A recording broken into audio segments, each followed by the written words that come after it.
Alhamdulillah nahmaduhu wa nasta'inuhu wa nastaghfiruh wa nu'minu bihi wa natawakkalu alayh wa na'udzu billahi min shururi anfusina wa min sayyiati a'malina may yahdihillahu fala mudilla lahu wa may yudlil fala hadiya lahu asyhadu an la ilaha illallah wa asyhadu anna muhammadan abduhu wa rasuluh sallallahu alaihi wasallam tabaraka wa sallama tasliman kasiran kasira amma ba'd. Bismillahirrahmanirrahim. Wa man ahsanu qawlan mimman da'a ila Allah wa amila salihan wa qala innani minal muslimin.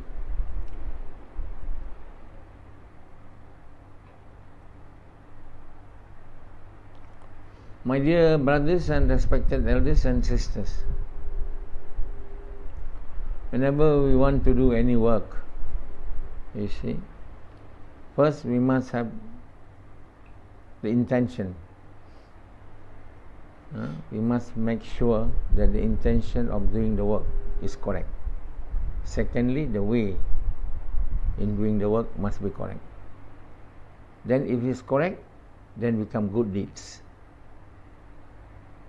So anything can become good deeds if the intention is correct and the way in doing the things are correct. These are the two very important points to remember at all times. Whenever we eat, whenever we sleep, whenever we walk, whenever we talk, whenever we hear, so many actions in one time. So all the actions will become a good deeds if we have the correct intention and the correct way of doing it. So what do you mean by the correct intention? Correct intention means the reason as to why we do the work or the action is because it is the order of Allah and to please Allah. And the way to do the work or the action correctly is the way of Muhammad sallallahu alaihi wasallam. That is two fundamental things which has to be done in every action of ours if we want the action to become known as a good action. So this is in congruence to the kalima La ilaha illallah Muhammad Rasul. There is no God except Allah and Muhammad is the messenger of Allah. So we obey the orders of Allah with the intention to place Him in the way Muhammad sallallahu alaihi wasallam, in the way shown by Muhammad sallallahu alaihi wasallam. Then it will become good actions. So we can make every action of ours throughout the whole day, throughout the whole week, throughout the whole month, throughout the whole lifetime to become a good action. And similarly, we can make all our actions to become not a good actions or even sometimes evil actions. When we don't have the correct intention, the correct reason as to why we're doing it, and the second thing, we are not knowing the correct way. So we have to learn, we have to know, and we must have the iman to be able to practice what we know.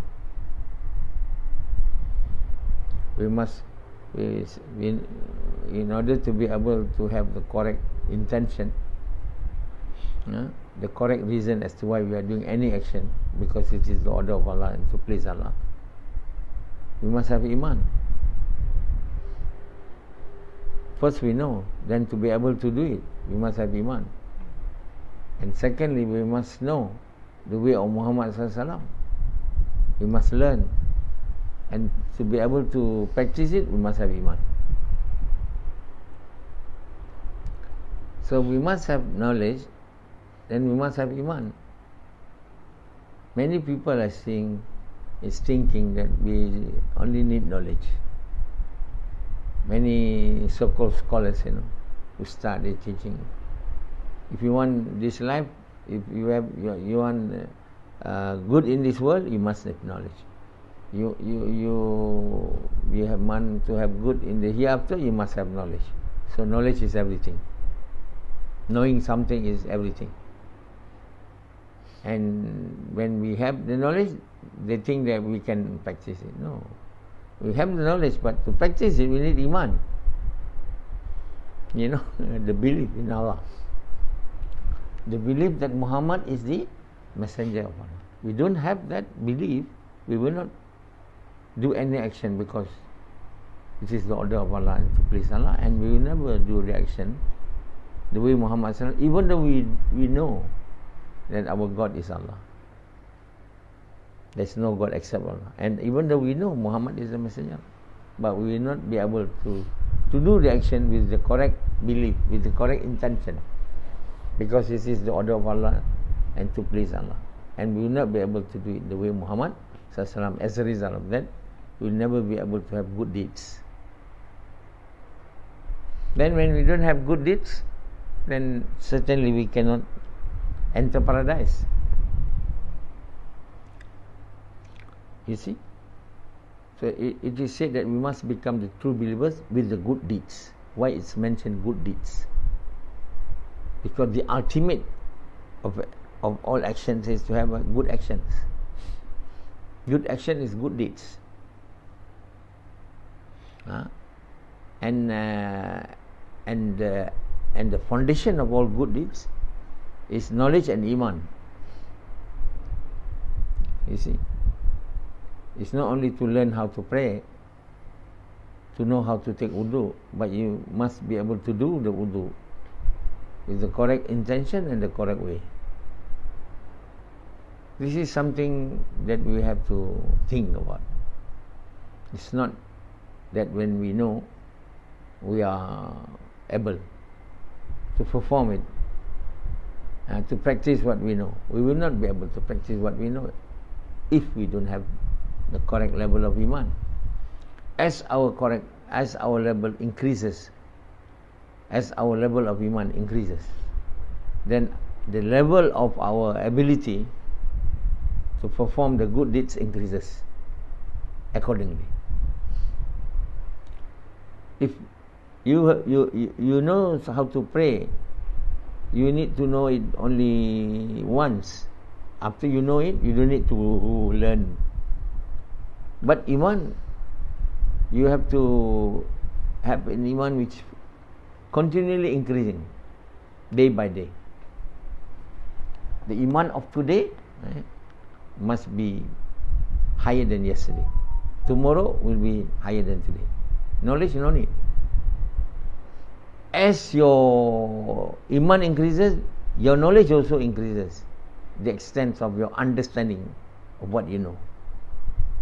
You know something, but you don't really understand it that deep. But once your iman increases, your understanding, not only knowing, your understanding of what you know increases dramatically. And the quality of your actions also increases dramatically. Initially, you may have sincerity when you have a certain level of iman.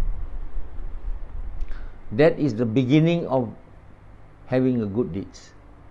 The main prerequisite for a good deed is to have sincerity. Without sincerity, none will be accepted. None will be regarded as good deeds. The next level is to be able to do the action, with the belief that Allah is seeing us,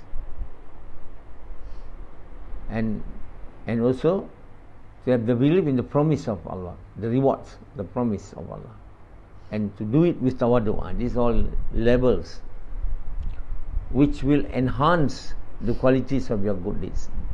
The higher the qualities of your good deeds, the more lovable you will become in the eyes of Allah. The more you will be adorned, loved by Allah. And from just the status of a believer with the good deeds, you become then a people of taqwa, the people Muslim. Then you become the lover of Allah, the friends of Allah. Oh, that's very high. the lover of Allah, they become the lover of Allah because their qualities of their good deeds are of supreme level, highest level. If you become a true believer, the good deeds of the lowest level, your quality of your good deeds is just passing the mark. As the qualities of your good deed increases, your status before Allah increases. Just becoming the true believer, the good deeds of the lowest level, you go to the middle level, you go to the highest level. When you go to the highest level, you are known as a people of taqwa, muttaqin, the people who fear Allah, the people who love Allah more than anything, and Muslim or mu'min, and you'll be given a salat which is higher than just having sincerity. You will have khushu'. Khushu' means concentration and devotion, or salat which is having ihsan and ihtisab, or salat which is full with the remembrance of Allah. The next level after that, you will have tawadu, humility, humbleness while performing and you say, I am able to do this only with the blessing of Allah. So the more the qualities of your good deeds increases, the more you will be regarded. The more level, you will increases in your level. Your level of your closeness to Allah will be increases. The more you become lovable to Allah, until you become really the real lover of Allah. And certainly the one who is able to attain the status of the lover of Allah of the highest degree will have a place in Jannah which is close to Allah. People who only able to have the true believer, the good deeds of the lowest level, or only able to enter paradise after they have entered the hellfire, will not have, will be able only to enter the paradise of the lowest level. And even if you have an iman as small as Zara, you will finally enter paradise, but not going into paradise without going to hellfire. You have to enter hellfire, then only you enter paradise. That person who has even the iman as small as Zara, his paradise is 10 times this world. Now it's also big, isn't it? 10 times given to the one who has a small Zara of iman. Zara is so small, you can't see. Zara is an atom. Atom means nucleon, neutron and proton. People need electron microscope to see an atom. But even if you have an atom of iman, the reward for that person after going into hellfire, the paradise that will be given to him is 10 times this world. I don't know how many women of paradise will be given to him, but it will be not many, and certainly not one. It will be more than one. So what about the one who are being awarded with the paradise which is close to Allah, the most highest level of paradise? They are the people who are given the blessing or the rewards of able to visit and to see Allah and to talk to Him as frequent as He wants. And certainly the food that will be served for him, the palaces which are going to be built for him or her, is not of the same level as a person who are able to get 10 times this world. And how many times that paradise of those of the highest level, there will be unimaginable and undescribable. And certainly the woman of paradise in that level of paradise the beauty is immense. The taste of the foods are tremendous. beyond description. Even the food of the lower level is also beyond description or undescribable. What more the food and the water and the woman of paradise of the highest level. So certainly those who have entered paradise, this, even though they enter paradise of the lowest level, they will regret. They will have regrets of the fact that in the worldly thing, in the worldly life, they are not doing enough, in order to be able to attain the status, the very high status of Iman. So they regret very much. Not the people of I'm not talking about people of hellfire, even the people who have entered paradise, straight into paradise, but they are staying in the lower level, will regret when they are able to see the blessing and the bounties which Allah has given to those of the higher level. So there's one person who look up, he sees stars like lot of lights. He said, what is that? That is the lights of the sand of the paradise just above you. He said, he has a very high, beautiful paradise, not mine. I don't have that. What good deeds he has done? He's above you. He just, because he has make zikr, one zikr accepted by Allah. He says, Subhanallah, that's all. One only, more than you. That's able to do zikr one Subhanallah, accepted, not unaccepted. What about gosh, the work of inviting people to good, forbidding people from evil? What about salat? Accepted salat. Naturally, the difference is immense. Those in this world who are not doing the work of Nabi, if ever they will be able to enter paradise, they will not be able to attain the higher level of paradise. Never. Because this is the work of the prophets. When they do the work of prophets, then they are able to attain the qualities of prophets. What works you are doing in this world, that's the outcome of what you are going to obtain. If you only eat and sleep and fuck your wife, that's about all. And then when you eat, you have to go to toilet. So your work is only work, earn money, then you eat, then you drink, then you go to toilet, defecate yourself, urinated, then after you take bath and fuck your wife. That's about all. You just become like animal. None of it become good deeds. Because you never, in sleeping, in eating, in working, every minutes of your days, every hours of your days are not filled with good deeds. All the deeds that you are doing are without any intention and without the correct way.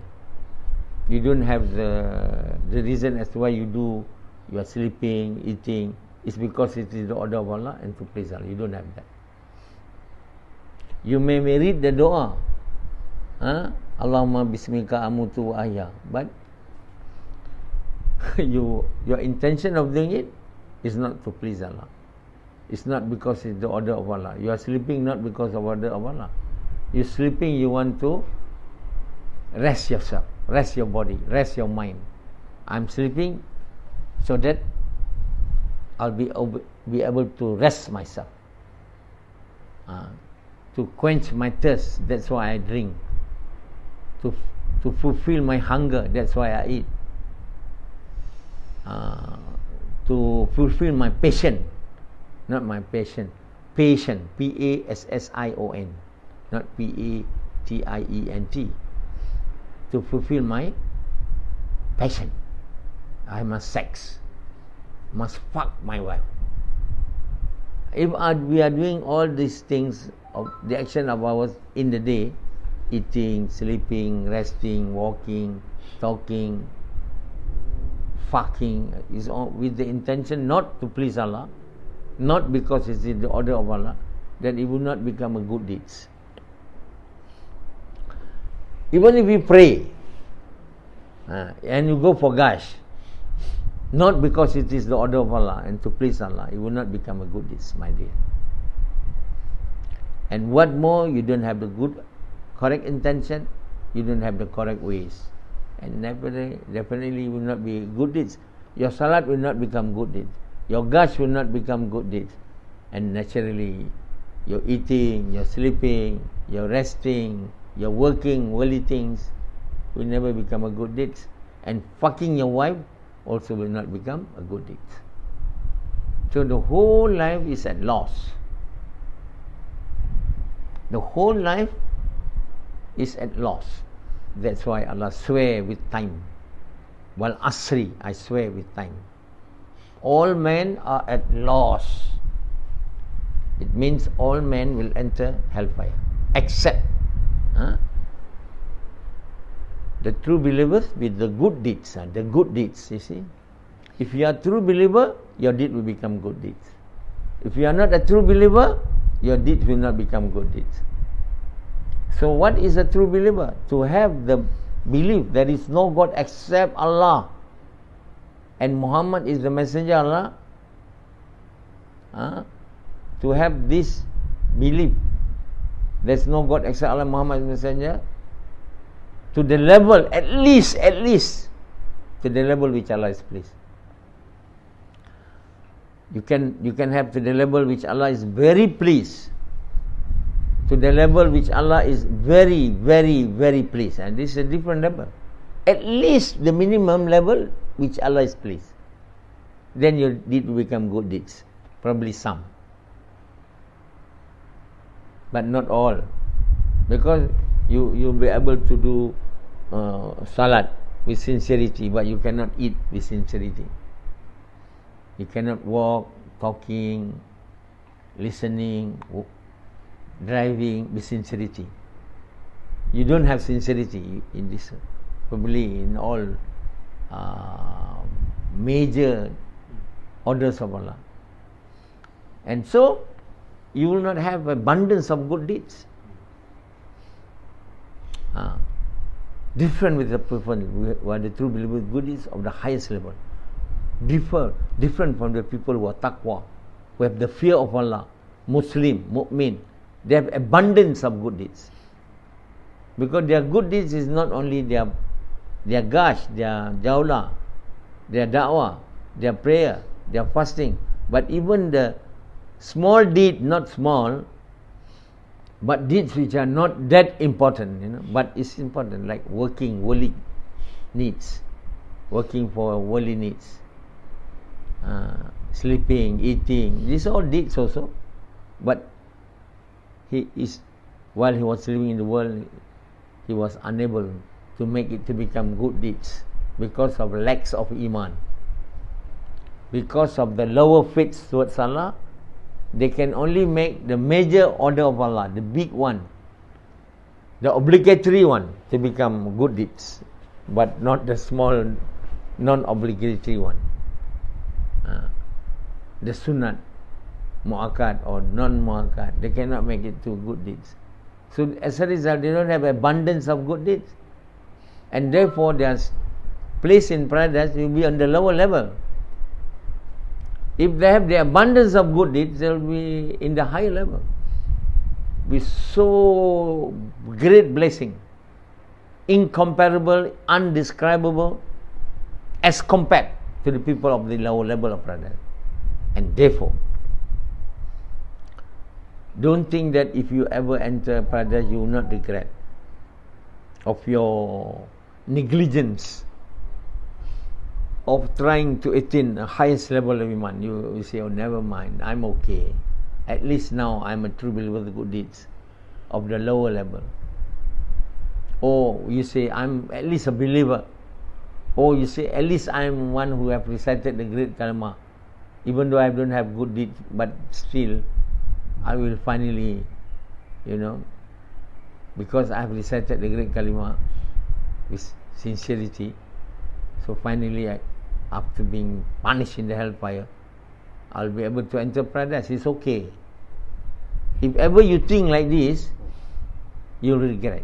You regret. Your regret will goes along with how much you have neglected the chances that has been given to you in order to be able to attain abundance of good deeds.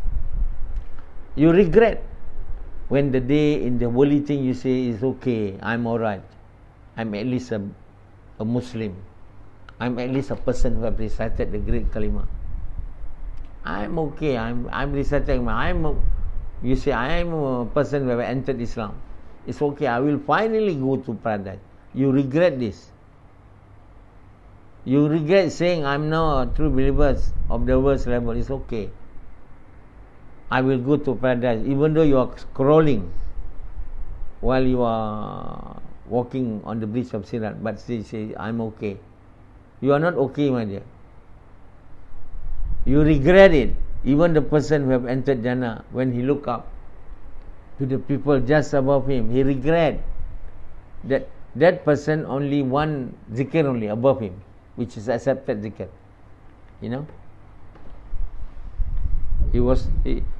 That person was not doing so much.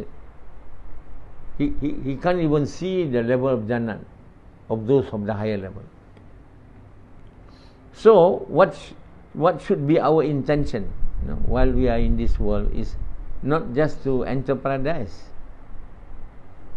To be able to attain the highest level of paradise, you shouldn't have the intention of entering paradise. That's a wrong intention. Your intention of doing any deeds is only because it is the order of Allah and to please Him.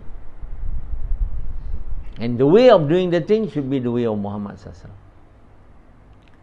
Not only in your prayer, not only in your gash, jawla, not only in your fasting, not only in your hajj, no sadaqah, but in all action of yours throughout the 24 hours of your life. Every day, every month, every year, till you die, till your death.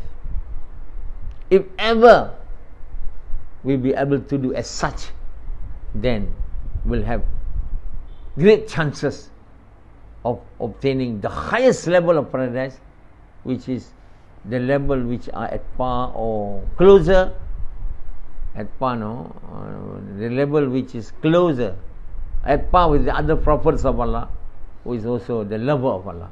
So that's why our intention should be to become, our purpose of our life should be to become the lover of Allah. When we have this purpose to be correct, not to become a doctor, not to become an engineer, not to become a husband or good wife, but to become the lover of Allah. Not to become the lover of my wife, my ambition or my purpose of my life. To become the lover of my children. We must have the correct purpose of our life is to become the lover of Allah, who has created us from nothing and has made us in such a situation in which we are able to see, we are able to hear, we are able to talk, to eat, to sleep, to drink, to do so many things. The animals, they cannot think. So as a result, they cannot do many things. They cannot drive the plane, they cannot drive the rockets, they cannot drive the submarines. Submarines are made by men who have brains. Animal cannot make submarines, cannot make aeroplanes. So we should use, we should be grateful to Allah, and we must make our main purpose of life is to become His lover.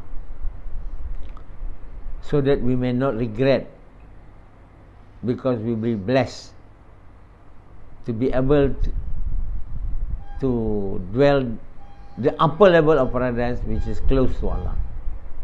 The greatest blessing in paradise is not to be able to eat and to fuck the woman of paradise. That's not a very highest award, the highest award ever given to the people of paradise, to be able to see Allah, to talk to Him. Ooh.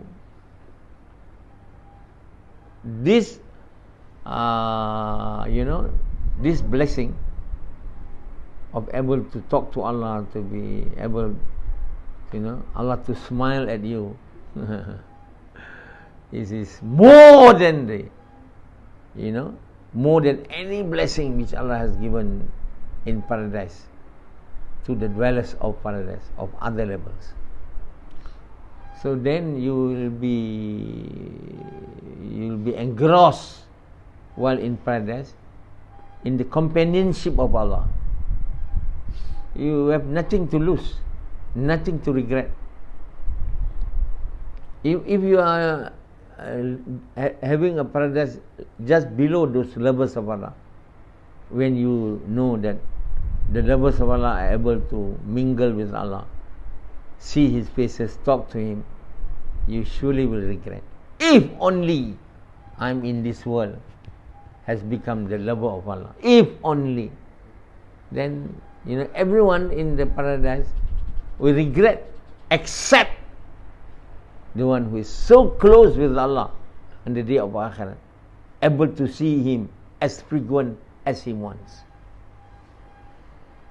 There's no blessing which are more higher than the blessing of able to see Allah too.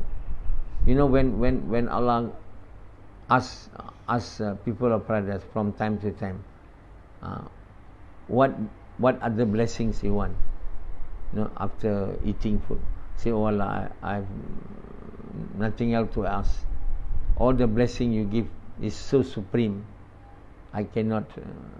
I don't think of anything else better than this. Then Allah give the sound, very good sound. Oh, they say this is better than the good food. Then Allah recite the Quran. Oh, they say this is we don't ask anymore. Anything Allah said, no more. This is most. Then finally Allah show Himself to the people of Jannah. Oh, they say this is supreme, tremendous. Oh, you see. So what more if you are in the upper level of paradise, close to Allah, and you are allowed to see Him as frequent as you like? Certainly, your life in paradise will be so enjoyable as nobody else will be able to imagine your enjoyment of able to see and to talk and to mingle to Allah.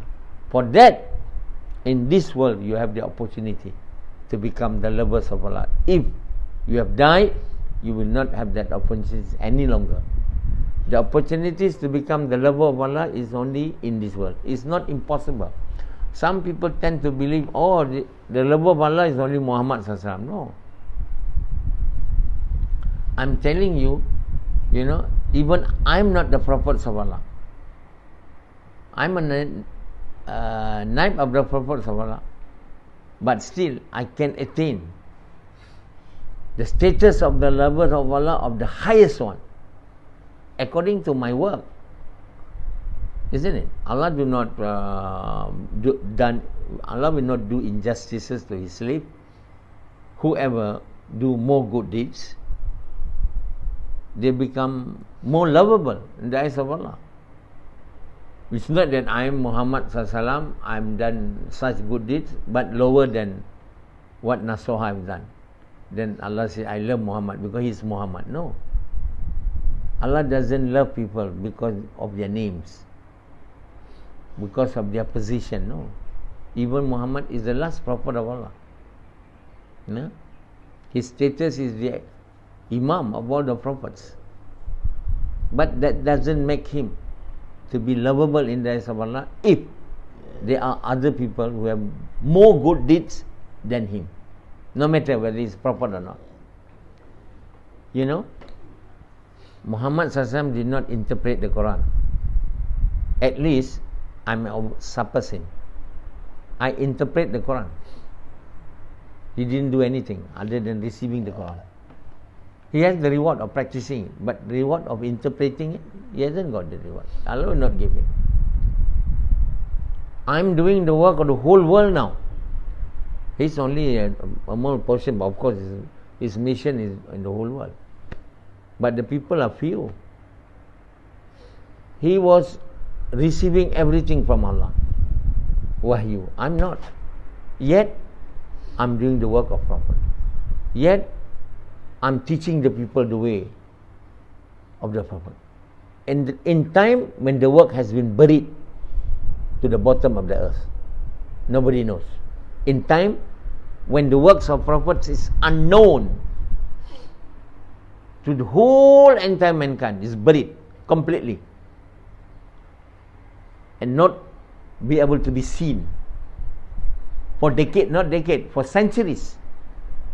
Since the demise of Muhammad SAW, nobody has ever do the work of Nabi. Till today, I'm doing, excavating it. The buried work of Muhammad SAW, make it alive. Make it to be practiced. That is a greater job. I've never received any wahyu. I only, if ever, receive only insinuations. We call it ilham. That's all. And I have a device to know as to whether my ilham is from the shaitan or from Allah. With that two things, the work of Nabi, was taught to Maulana Ilyas by Muhammad SAW. From that glimpse of knowledge I have from Maulana Ilyas, which was narrated by those who, thousands. I don't meet the people who just know Muhammad Ilyas. I don't meet them. They all died. I met those who are in so many levels below, telling me that he's doing gush. That's all I know. And the way they are telling me is wrong also. But they're saying they are going to do gush, they go to the people. That's about all I know. From that knowledge, small knowledge, with the permission of Allah, I've made the work to become so complete. Even I've developed with the permission of Allah, the words to be uttered while talking to the non-Muslim, while talking to the Muslim, the dua that should be made when there's nobody in the house, or when the people are not willing to hear you. All these are not developed by Muhammad SAW. Was not developed by Maulana Ilyas. I'm not a Nabi, and yet Allah give me the tawfiq to develop such a work, complete and practical, for the whole entire mankind to practice. If in case the entire mankind, Allah give them the tawfiq to do gush, every one of their gush is in my book of account. Every gush that they do will be in my records, book of records, because I'm the means for them to know the work of Nabi Sallallahu. You see now there are thousands, people are becoming Muslim in thousands now. Mosque has become more in number in Europe. Churches has become vacant and discarded. There's a report. There's one church who used to have 1,600 people on Sunday session. Now only have 12 people. Some has only 16 people out of the capacity of more than thousands. But the mosque, they say, it has a capacity of 600 only. But on Friday, it goes outside the mosque. Now they cannot imagine. More people around the age of 16 to 20 are embracing Islam in great numbers in Europe, in England, in England particularly, and they say in less than 10 years, England will become an Islamic country. There's no one who is giving dawah to the non-Muslim now. Even the Jamaat Tabligh is not willing to give dawah to the non-Muslim. No, they were telling me, we don't give dawah to the non-Muslim. We give dawah to the Muslim first. When they become correct, then you see the Muslim will, the non-Muslim will enter Islam. These are stupid, unacceptable facts, not mentioned by Nabi Sallam, not mentioned by Allah. That you do the work on the Muslim, rectify them, then only the non-Muslim. Never mentioned in the Quran, not in the Hadith, and yet mentioned by the people of Jamaat Tabligh, whose numbers in the whole world to millions, could be 100,000, thousand of 100, but yet they don't invite the non-Muslim to Islam. And someone asked Farooq Bhai, why Dr. Nasoha is not made a Malaysian Shura? He said because he invite people to Islam. They invite the non-Muslim to Islam. That's the reason. That shows Tabligh Jamaat was adamantly against the work of inviting the non-Muslim to Islam. Because even me, who are doing the work of inviting people to the non-Muslim to Islam, being discarded to become the Shura of Malaysia. One reason, because I invite the non-Muslim to Islam. Isn't it? That means they are so adamant against the work. How can now? And the only people in this world who do this, who are said to do certain work of dawah is Jamaat Tabligh. And the Jamaat Tabligh didn't do the work on non-Muslim. The people of Jamaat Tabligh in London, they speak in their markas, Dewsbury, in Urdu, not in English. They don't want to preach the English people. But yet, Allah is the one who has made thousands entered Islam. He said in the last decade, double the rate. So they are getting amazed. They are not sure what's the reason as to why. The Tabligh people do not invite them to Islam, but they enter Islam themselves. So there must be a reason. The reason is only because there is one person, myself, whose dua is accepted by Allah, whose gush is accepted by Allah, who go every day from house to house, even though very short period of time, and he devoted himself to writing the interpretation of the Quran, who pray to Allah, and during the day make gush and make dua, at the night he make dua to Allah, so that Allah bestow blessing and hidayat to the non-Muslim all over the world. Allah has accepted that dua of his, and that's the reason as to why now you see people in thousands entering Islam, and mosque has been built more and more, and the church become depleted. Allah do not need many people. Only one person is enough, because Allah is great. If all of you are not willing to give dawah to the non-Muslim, it's okay. Only me. Because why? All of your dua is not accepted by Allah. You're not even a lover of Allah. I'm the lover of Allah. So the only one in this world whose dua is accepted is me. So when Allah accepted the dua, it's finished. Now you can see now. The whole world will enter Islam only with my dua. Then the Muslim was amazed. Ha ha! So many people become Muslim. Oh, very good, very good. That's all. But you won't get the rewards, because you're not doing the work. The reward are given to me. So when Allah gives so much reward to me, and naturally I'm most lovable in the eyes of Allah than Muhammad SAW. People may argue on me, but why should you? When I have more good deeds, I cannot be, Allah do not do injustices to me.